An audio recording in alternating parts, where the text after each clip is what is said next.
Hello दोस्तों, कैसे आप सभी। एक बार फिर से मैं वसंत कुमार आप सभी का स्वागत करता हूं एक नए वीडियो में। और आज हम लोग देखने वाले हैं आपके क्लास 11th का फिजिक्स का, ठीक है, जो कि चैप्टर 4 से है फिजिक्स में। अब इसमें हम लोग प्रूफ करने वाले हैं Newton second law. Second law को मैं क्या करूँगा, प्रूफ करूँगा, बताऊँगा कि होता क्या है। तो जैसे कि ये जो हम लोग प्रूफ कर रहे हैं न्यूटन सेकेंड लॉ, ये एग्जाम में पूछता है, या तो वैसे भी इसका हम लोग हमारे दैनिक जीवन में भी क्या है, इसका यूजेस है, ठीक है। सेकेंड लॉ क्या कहता है, the acceleration of an object depend directly on the net force acting upon its and it's inversely on its mass.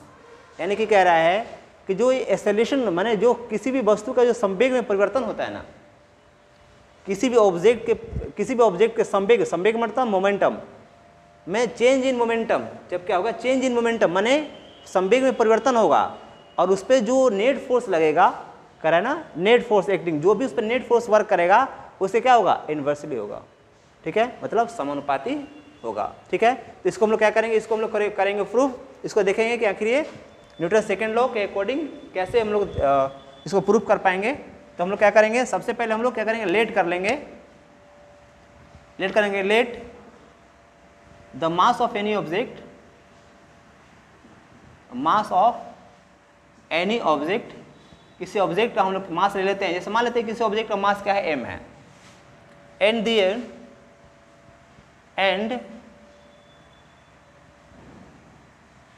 Their momentum, उनका मोमेंटम क्या लेते हैं, P1 एंड P2, उनका मोमेंटम क्या है, P1 और P2 है। ये इनका दो मोमेंटम है, P1 और P2, ठीक है। क्योंकि हमें पता है, इसके पहले वाले क्लास में हम लोग देखे हैं कि P बराबर क्या होता है, m इंटू बी होता है, ठीक है, mass into velocity, momentum equal, हम लोग मोमेंटम को P से रिप्रेजेंट करते हैं, ठीक है। मोमेंटम इक्वल क्या होगा, P1 एंड P2 हो गया, इतना हो गया, ठीक है। तो इसमें कह रहा है कि किसी ऑब्जेक्ट के संवेग में परिवर्तन के दर, उस पर जितना नेट फोर्स लग रहा है उसके समानुपाती, इन्वर्सली होता है, ठीक है ना। तो कैसे इसको करेंगे, तो अगर इसको हम लोग इसके रूप में लिखें, F प्रोपोर्शनल टू क्या हो जाएगा, P2 माइनस P1 अपन कितना हो जाएगा, T हो जाएगा, ठीक है। मैंने यही कह रहा है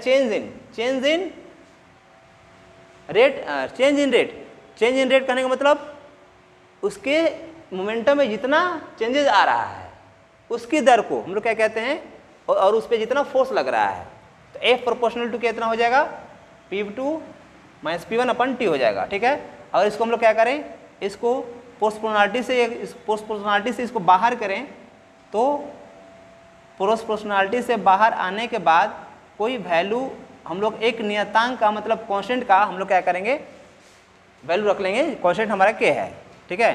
तो हम लोग क्या करेंगे, एज्यूम कर लेंगे। अभी क्या हो जाएगा, P2 माइनस P1, तो P2 हमको मान लेते हैं कि P1 हमारा क्या है, P1 हमारा क्या हो गया, mv1, और P2 क्या हो गया, mv2 हो गया, ये दोनों हो गया।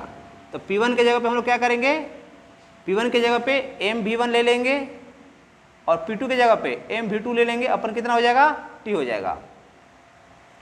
इस तरीके से आगे बढ़े इसके, तो क्या हो जाएगा, F बराबर K, और दोनों में से कॉमन निकालेंगे तो क्या हो जाएगा, m हमारा कॉमन हो जाएगा, तो क्या हो जाएगा, v2 माइनस v1 बटा कितना हो जाएगा, T। अब यहाँ से थोड़ा ध्यान से देखेंगे, v2 माइनस v1 क्या है, चेंज इन वेलोसिटी, ठीक है। तो हमें पता है change in velocity upon time क्या होता है, चेंज इन वेलोसिटी अपन कितना होता है, टाइम क्या होता है, एक्सेलरेशन होता है, ए होता है, ठीक है, क्या होता है, ए होता है, ठीक है। इसको हम लोग कितना लिख सकते हैं, v2 चेंज इन वेलोसिटी, माने पहले वेलोसिटी कितनी थी, v2 थी, v1 थी, अब क्या हो गई, v2 हो गई, तो चेंज इन वेलोसिटी हम लोग कर लेंगे, तो कितना लिख सकते हैं, F इक्वल k और m कितना हो जाएगा, change in velocity upon time a हो जाएगा, ठीक है। और इसको हम लोग अगले स्टेप में देखें, तो अगर यहाँ पे हम लोग k इक्वल क्या कर लें, वेयर इफ कर लेते हैं, इफ k इक्वल कितना कर लें, 1 कर लें। तो के जगह पे 1 कर लेंगे तो कितना हो जाएगा, क्योंकि ये हमारा क्या है, कांस्टेंट है, लिख देते हैं के क्या है यहाँ पे, कांस्टेंट है। कांस्टेंट हमने ले लिया था इसको, के कांस्टेंट से हमने मल्टीप्लाई कर दिया था, इसीलिए प्रोपोर्शनलिटी का इक्वल प्रोपोर्शनलिटी का साइन हटाते हैं तो क्या करते हैं, किसी भी कांस्टेंट से हम लोग मल्टीप्लाई करते हैं। ठीक है, तो हमने मल्टीप्लाई यहाँ पे किया है, ठीक है, इसके साथ, इसीलिए के इक्वल 1 कर लेंगे तो कितना हो जाएगा, एफ बराबर एम ए। तो ये जो है हमारा एफ बराबर एम ए, ये न्यूटन के सेकेंड लॉ से हमें पता चलता है, न्यूटन के सेकेंड लॉ से पता चलता है कि एफ बराबर एम ए होता है। मतलब कि बल बराबर मास इंटू एक्सेलरेशन, माने कि न्यूटन गति के द्वितीय नियम से हमें बल का परिभाषा मिलता है। ठीक है ना, क्या मिलता है, डेफिनेशन ऑफ द फोर्स, बल का परिभाषा मिलता है। ठीक है, अगर इसको दूसरे रूप में देखना चाहें, ठीक है, तो मैं यहाँ बता देता हूँ। दूसरे रूप में कहने का मतलब हमको पता है, ये हमारा क्या है, जनरल मेथड हो गया। और कैलकुलस मेथड की बात करें, ठीक है, कैलकुलस मेथड बात करें तो हमें पता है कि एफ प्रोपोर्शनल कितना होता है, डीपी अपन कितना हो जाएगा, dt। एफ बराबर क्या हो जाएगा, dp अपन dt। ठीक है, एफ बराबर एम लिख देते हैं, एम dp में कितना हो जाएगा, dt, क्योंकि हमें पता है कि p बराबर क्या होता है, हाँ dp अपन dt। ठीक है, f के इक्वल कितना हो जाएगा, k, अब dp क्या है, p बराबर क्या है, मास इंटू वेलोसिटी, कितना हो जाएगा, p हो जाएगा हमारा m इंटू कितना हो जाएगा, db अपन कितना हो जाएगा, dt। ठीक है, ये क्या हो जाएगा, p इक्वल क्या हो जाएगा, mb। अच्छा, इसको पूरा लिख लेते हैं एक बार यहाँ पे, m d अपन mb बटा कितना हो जाएगा, dt। m हमारा कांस्टेंट है, एक को बाहर निकालेंगे तो क्या हो जाएगा, k m क्या बच जाएगा अंदर, dv अपन dt हो जाएगा। ठीक है, dv अपन dt हो जाएगा। तो dv अपन dt क्या होता है, dv अपन dt जो होता है वो क्या होता है, a होता है। ठीक है, क्या हो जाएगा, dv अपन dt a हो जाएगा। इस तरह से f equal k m a हो जाएगा। और यहाँ पे k बराबर 1 कर लें तो क्या हो जाएगा, a बराबर m a। तो ये जो है आपका, ये कैलकुलस मेथड से है,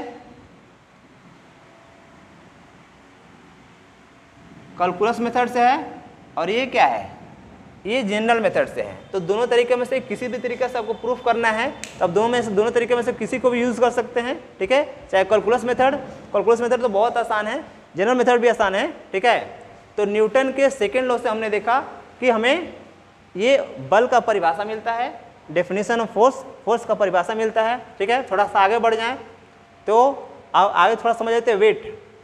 वेट क्या है, वेट मतलब जिसको हम लोग डिनोट करते हैं, रिप्रेजेंट करते हैं W से। W के लिए क्या होता है, क्योंकि हमें पता है कि F बराबर क्या होता है, ma। अभी हमने देखा F बराबर हमने क्या निकाला, ma निकाला, F बराबर ma।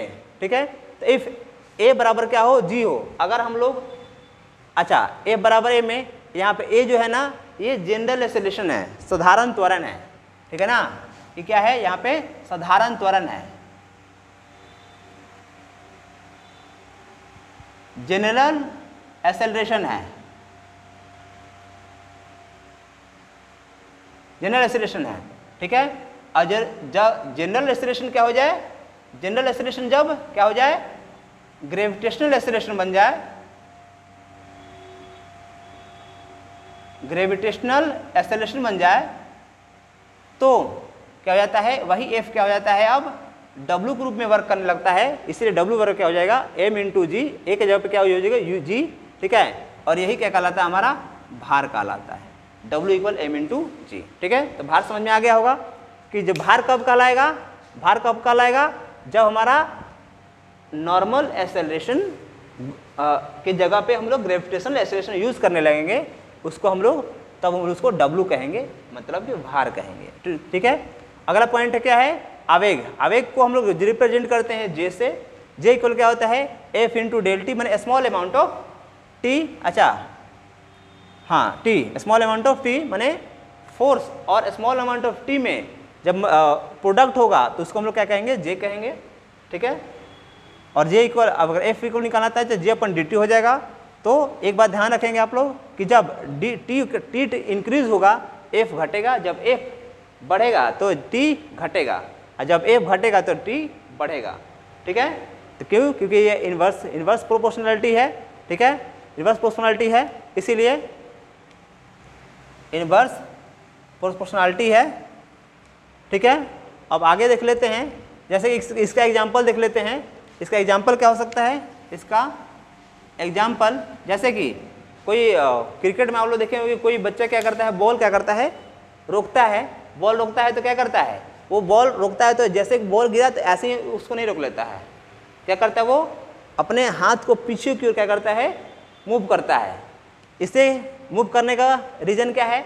ताकि वो जो फोर्स से, जितने फोर्स से वो क्या हो रहा है, बॉल आ रहा है, वो आ करके उस टाइम को क्या करे, टाइम को बढ़ा लेंगे, तो बढ़ाने से क्या होगा, चोट कम लगता है, ठीक है। इसीलिए क्या करते हैं, इसका एग्जाम्पल बहुत ही बेहतरीन एग्जाम्पल है, और भी बहुत सारे एग्जाम्पल है, ठीक है इसके। और तो समझ में आ गया होगा, इतना कोई दिक्कत नहीं है, ठीक है। बाकी इम्पल्स मोमेंट मैंने थ्योरम बनाया है, इसको भी आप लोग ध्यान रखेंगे, ठीक है। इम्पल्स मोमेंट है ये थ्योरम है ये, ठीक है। तो आज के लिए इतना ही रह लेते हैं, ठीक है। तो वीडियो अगर अच्छा लगता है तो ज़्यादा से ज़्यादा बच्चों के पास शेयर करें, ताकि दूसरे भी इसका लाभ उठा सकें। और चलिए, वीडियो देखने के लिए धन्यवाद। Thank you for watching.